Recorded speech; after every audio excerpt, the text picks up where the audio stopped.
Hey guys, Sonic Fry here today, and today I'm going to be doing my review on Sonic CD. So Sonic 2 was being developed in uh, Sega of US. Sega of Japan was working on developing Sonic CD. And then Sonic CD released after Sonic 2 and before Sonic 3.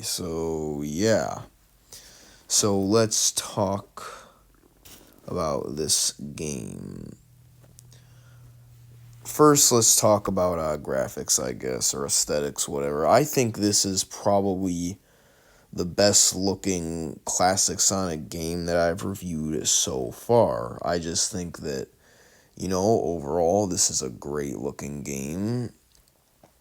I love how great this game looks. I think I honestly prefer this game's visuals over Sonic 3's, honestly, which is kind of crazy. But oh, sorry about that, guys. Well, yeah.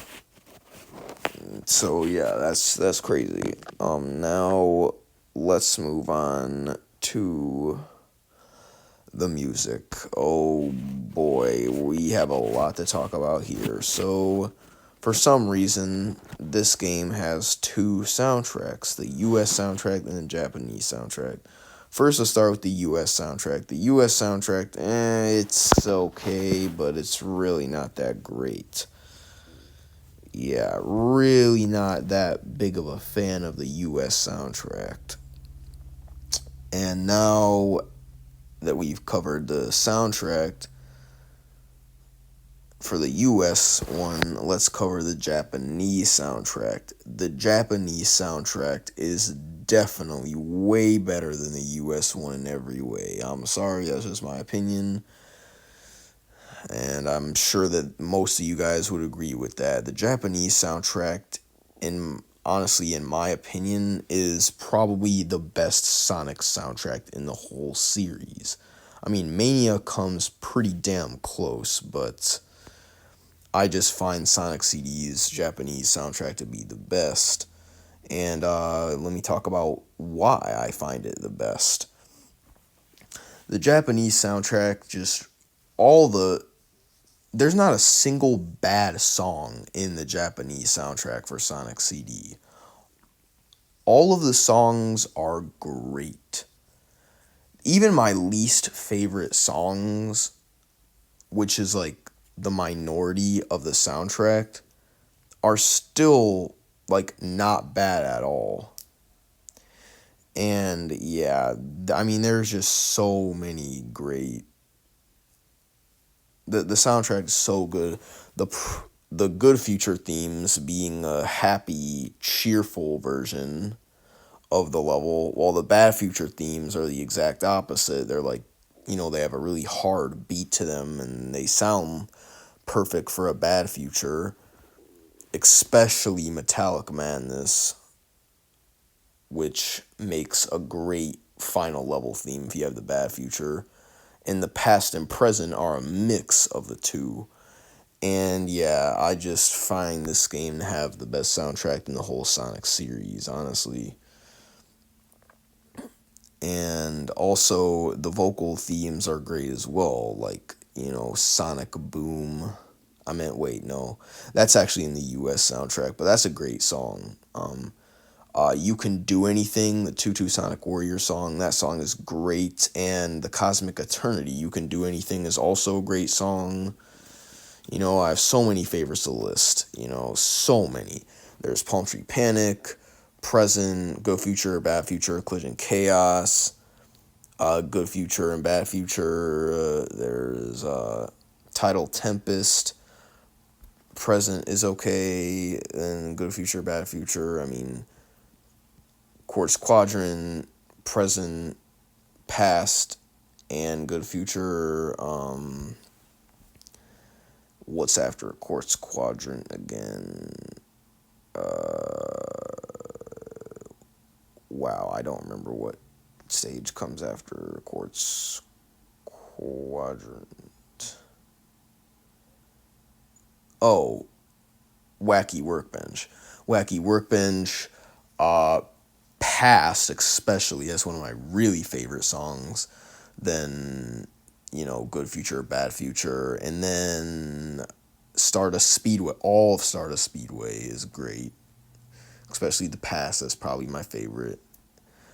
And then there's Metallica Madness, which would be my favorites. Would be the Good Future, Bad Future, and the Past. So yeah, so that's, I could make a whole video just talking about how great this soundtrack is, but we gotta keep moving here. So now let's talk about the most important thing, the gameplay. So yeah, Sonic CD is kind of mixed. Sonic CD is definitely the one odd classic Sonic game that most people either love or they hate. Oh wait, actually I forgot to talk about the story. So the story. So as Sonic is rushing to Never Lake, he sees that Eggman has enslaved Little Planet and chained it to a mountain. So Sonic runs onto Little Planet. He goes to Palm Tree Panic, and then he meets Amy Rose, who, well, is super obsessed with Sonic. And honestly, I really like Amy. Yeah, she can be kind of annoying, but I find her really relatable, and I really like her, honestly. And then, when Sonic makes it to Collision Chaos, he meets his doppelganger Metal Sonic, who steals Amy, and so Sonic then continues to collect the time stones, not Chaos Emerald, and gets a good future in every level. And then yeah, and then he saves Amy after he races Metal Sonic and beats him in Stardust Speedway. Then in Metallic Madness, he beats Eggman and then frees Little Planet, and that's pretty much the story. So yeah, the story is really good. And yeah, but now let's go on to the gameplay. So Sonic CD is a level design is very different from the first two games. There's speed and there's platforming, but the level design for the most part is exploration based, and you can tell right from Palm Tree Panic that the level design is much more exploration based and focuses much more on exploration compared to Sonic 1 and Sonic 2. But yeah, so let's talk about every level individually. Actually, before we even do that, let's talk about the time travel mechanic. In Sonic CD, there's a brand new time travel mechanic where Sonic can hit a signpost, either the past or the future, to go to the past or the future. To the past or the future. And yeah, so when Sonic goes to the past, there's a generator that you have to destroy to get in 2 acts out of the 3 in the zone in order to get a good future. Or you could collect the time stones. So in order to get the good ending in Sonic CD, you can choose how you want to do it. Do you want to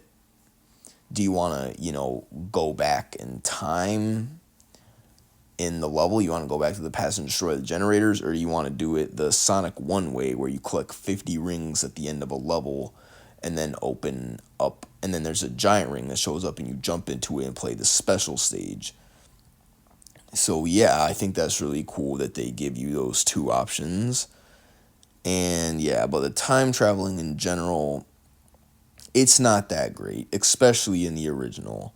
In the original, there is a lot of problems with the time travel, and yeah, there's just a lot of issues with it because a lot of Sonic CD's level design does not allow you to run in a straight line fast enough in order to get to the past, and in order to get to the past or the future, you have to run fast enough for a certain amount of time, and you can't be interrupted at all in order to actually get to the past or the future, depending on where you're going to.